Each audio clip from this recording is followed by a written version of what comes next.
Hello everyone. I just wanted to give a little overview of your first week's assignments now that you've completed those. It was really nice to read a little bit more about each of you in your introductions. I really enjoyed it. You don't often get a chance to have those sort of interactions with students in an online class, so I really appreciate that. Just a little bit in way of introducing myself. I've been at BSU for a little over 10 years. I think this starts my 11th year this year. And that also marks the beginning then of my 11th year in New England. I am a transplant here I grew up in Idaho and I lived in Colorado for some time.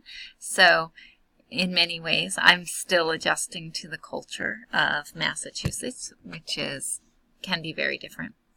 I have 3 children. My oldest son is starting his sophomore year in high school this year. And my youngest son is a 4-month-old.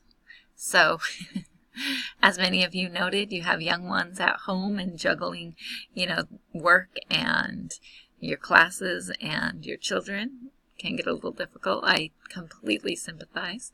We did not expect to be doing the diaper business over again at this point, but lo and behold, here we are, and enjoying it very much, actually. So that's just a little bit about myself. I've taught this class for quite a few years and taught it in its online format quite a bit. I've already discussed some of this stuff in the class via other videos and online messages and things, but it's a class that's sort of heavily weighted toward assignments more so than reading. So while you will have a lot of assignments, I hope you kind of recognize that that's weighed against having a lot less reading in this class. So hopefully you won't feel overwhelmed by the course. If you do get into a place where you aren't able to keep up and it does feel overwhelming, or if you ever just do an assignment that you feel isn't really useful to you in helping you understand the material better, those are things I do like to know about, because I think I'm not interested in having you do busy work. So I've tried to design the assignments in ways that actually help you learn the material, and if you feel that that's not happening, I'd like to know. At least so I can, if not tweak it for this semester in this class, tweak it for upcoming semesters in later classes. So I just want to talk a little bit about the little quiz that you took for me, asking you about how confident you felt about different kinds of skills that we might be covering in the class. I want to talk a little bit about how that fits into understanding research more generally. I am sure you have seen surveys like this in the past that ask you to rate yourself or rate something along a continuum from strongly agree to strongly disagree. Those kinds of questions are called Likert questions. You can see here. And they're used to collect quantitative data or information on a sample or a group of people.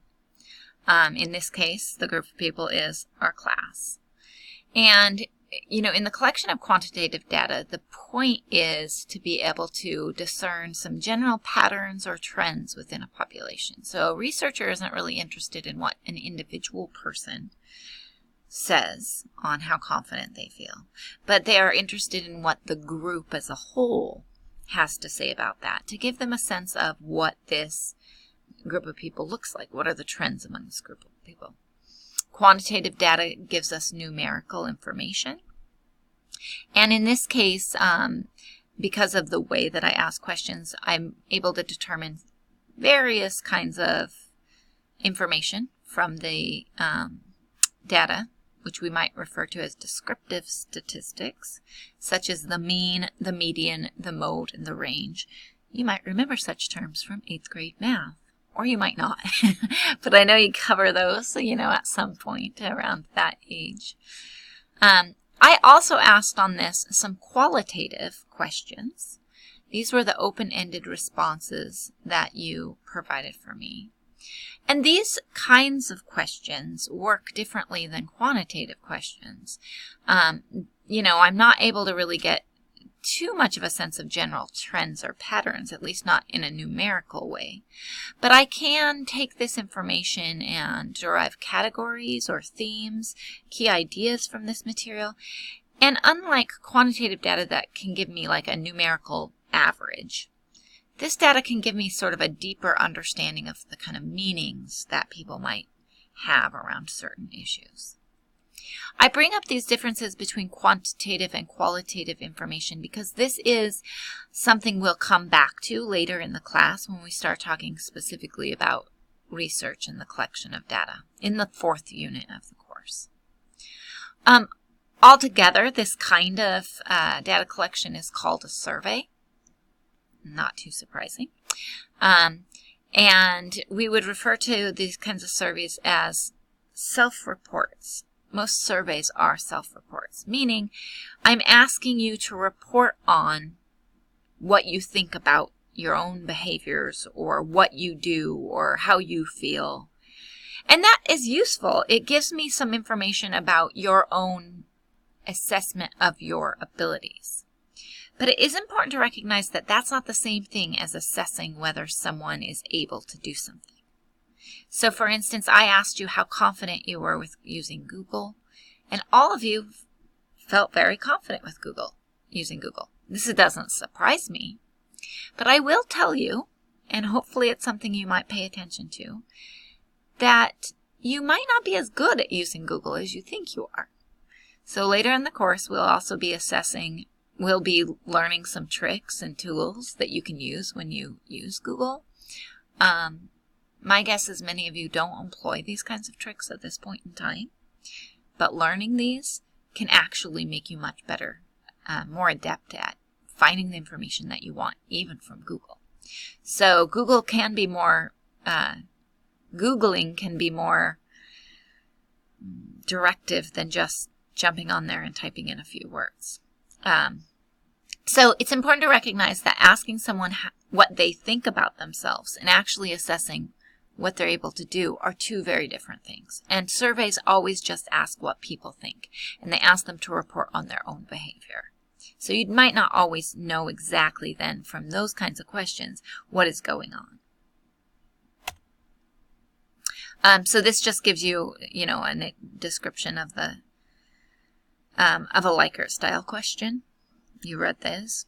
I am confident that I know how to effectively use the BSU library to find the sources that I need. People can range from strongly agree to strongly disagree. I can determine the mean, the average score, the median, the middle score, the mode, the most common score, and the range, how much variation there is between scores. That tells me something about the course. Overall, what this tells me is that people feel pretty confident that they know how to use the BSU library. Again, I don't know if that totally means you do, at least not in the way that I would want you to use it for this class or for scholarly research assignments. So you might come back to your answers on this after we learn more about that in this class and think, what have you learned? Would you have gone back and changed some of these if you know now what you knew then, so to speak? So overall, as I had mentioned, people felt very confident based on the quantitative data, what the trends are in the class overall. They were most confident about their ability to use Google and least confident about understanding scholarly sources and using an authoritative voice in writing. And as I mentioned, research on confidence is itself interesting. There's some studies out there that say the more confident you are about what you know, actually the poorer people sometimes do on tests. I don't necessarily think that's what's happening here, but I think sometimes we don't know what we don't know. So I'd like you to remain open. Just because you think you know how to use Google, when we get to the week where I'm asking you to read a website about how to use Google, actually read the website. You might learn something. Alrighty. Also, like I mentioned, I collected some qualitative data as well. From this data, I would use the responses that individuals put in there to see what are the major themes or categories. How can I organize this material in some ways? We call this process content analysis. Again, we'll talk more about this in the last part of the class as well. So once you had put in your responses, I had to analyze that content.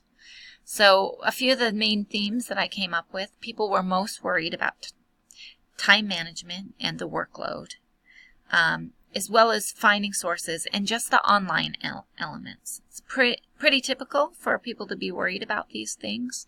As I mentioned earlier in the course and other videos, time management is pretty essential.